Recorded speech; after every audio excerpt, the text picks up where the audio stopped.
It is always game day in Cleveland. I'm Andy Baskin. He's Daryl Ryder. And man, that was not a lot of fun. First game of the season, the Browns against the Dallas Cowboys. They fall by a final of 33-17, but that number seems way closer than the game actually was, especially for a team that only had one first down in the first half. Daryl, your initial reaction? It was pretty putrid and painful to watch, especially on the offensive side. Deshaun Watson really had no time all afternoon long, was certainly lacking for timing and rhythm offensively. And again, I think that a lot had to do with the pressure that the Dallas Cowboys brought.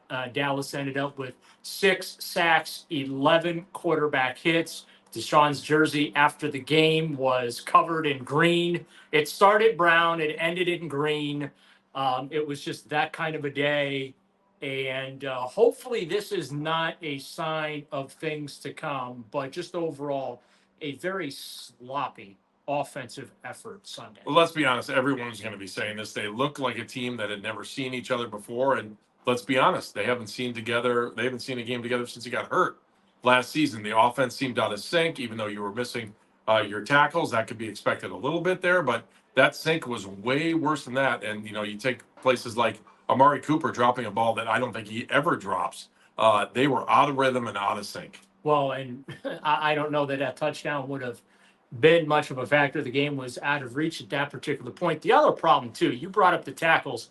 That was a major issue, but 8 offensive penalties. Yeah. You can't have that. And the alignment penalties, it's elementary football lining up. I'll give you one. But when there's multiple illegal formations and you're not lined up where you're supposed to be, that's on Kevin Stefanski, that's on Ken Dorsey, and that's on Andy Dickerson, the offensive line coach. And by the way, we already missed Bill Callahan. Well, maybe we don't, but the Cleveland Browns do. DeJuan Jones did not have a good day. James Hudson, who had to go because Jack Conklin was inactive and unable to play, he did not have a good day. Pressure all afternoon from the edges. Just a very sloppy performance from the offensive line. And that is something we, Andy, are not accustomed to seeing here in Cleveland. I know you touched on Deshaun Watson there for a second, but Deshaun just never seemed to be in sync with anybody. And, they ended up with Jerry Jeudy ended up with a touchdown catching this. And maybe for a slight moment in the second half, I think when Dallas maybe backed off on defense a little bit, that they were able to move the ball down the field. But if you want to just shake it off as a bad first half, I could live with that. It's just your special teams can't give up a punt return. And then you turn around, you have the one nice drive, and then you can't put anything together again. That's the problem. You have to wait till late in the game to get your first rushing touchdown. Yeah, I mean, you basically had one legitimate drive in this football game, and that was the Jerry Jeudy touchdown drive. Look, the game was really decided there in the first half where the Browns went 7 straight possessions. 6 of them were 3 and out, and the 7th, they didn't get the third down. And it was because it was an interception on second down. The 2 defensive playmakers for the Dallas Cowboys, Micah Parsons. Oh, he killed. I mean, they made plays, when it mattered most. And unfortunately, I do feel like the Browns defense, I asked this question to a couple of guys in the locker rooms, Darius Smith, MJ Emerson, about the fact that they were on the field so much. It was 3-1 at one point during that time. The possession was 3-1. And they did not want to use that as an excuse for why at times they really did look like they were just gassed out there.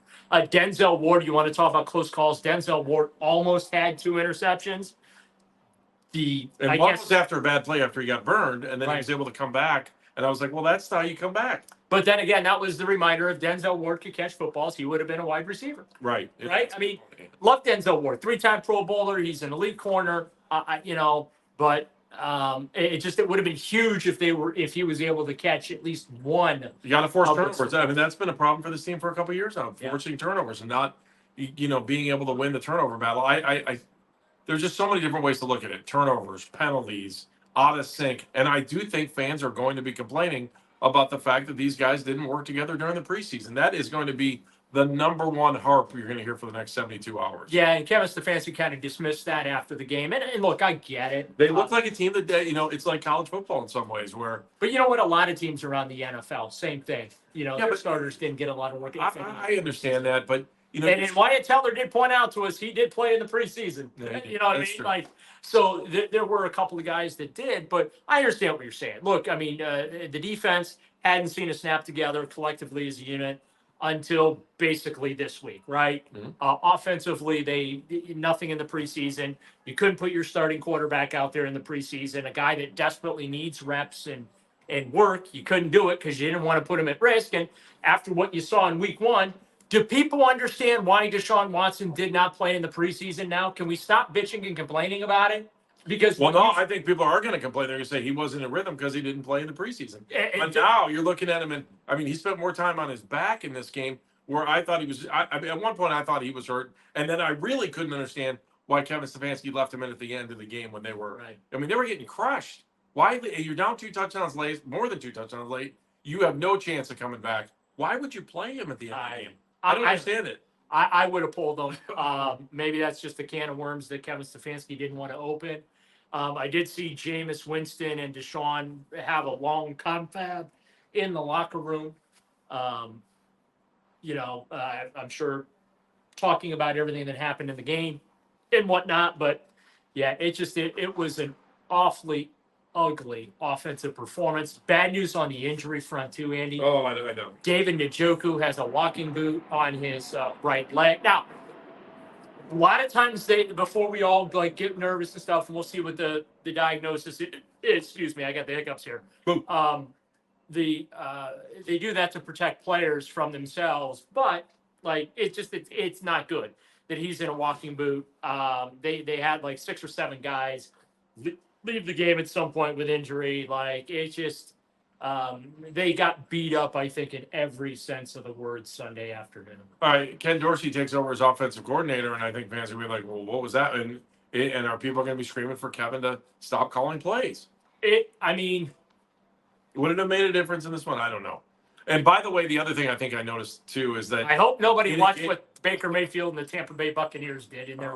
his 4 touchdowns? But, yeah. So I do think this is one of those games where you notice that the Browns really don't have much of a rushing attack. They don't. Or nothing even close to what it looks like when they were behind the sticks when they would try and run. Yeah. I mean, this was one of those games where it was unbelievably noticeable that you wish you had Nick Chubb out there. Because even that could have balanced some of the stuff out in the first half. Even if you go down at the break 17 or 14-3 rather than 23, and then they come back and score that quick touchdown off a special teams gaff. Yeah. That 60-yard punt return, that was the ball game right there. Absolutely. Now, granted, the interception with 9 minutes to go that was the final nail in the coffin. That's when basically the entire place started emptying out and people started heading for their cars. They had a long day drinking, and this game made them want to drink more. So those extra 3 hours behind the bottle, Yeah, and you know what?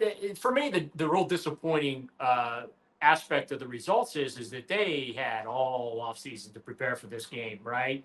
You knew what you were getting in week 1. It was Dak Prescott, Micah Parsons, the CeeDee Lamb, the Dallas Cowboys, and they just came in here and whooped your ass. And, oh, by the way, Dak Prescott got $240 million before the game. And how about Jerry Jones trolling the Browns and Deshaun Watson with the contract? He went $231 million fully guaranteed for Dak Prescott.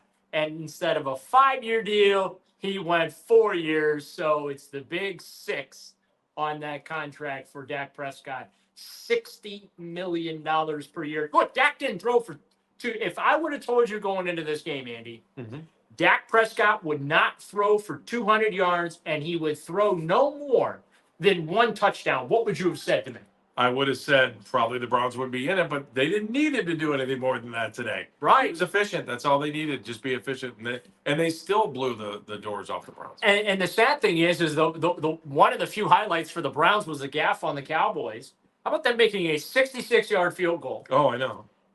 Delay a game to take that off the board. I had a quick conversation with Dustin Hopkins in the locker room. He was just so impressed with Would you that have let him flag. go out there and kick the 71-yarder? No, because once I saw the Browns put, I think once they put a returner in the end zone, Was it Denzel I Ward? thought it was Denzel. It was. Once they put a returner in the end zone, just let Dak heave it down the field, and that's that, Right. and whatever. But he might have made it from 71 because that 66 cleared the crossbar by about 5 yards. So It was interesting. Okay, so it's always game day in Cleveland. It's always brought to you by our good friends at Smiley One and Bryant, Northeast Ohio's premier heating and cooling solution. More podcasts throughout the week. There's going to be a lot to talk about. There's going to be a lot to read that Daryl has at 92.3 The Fan. So we do appreciate you listening, and more importantly, we love the fact that you watch us on YouTube. It's always game day in Cleveland.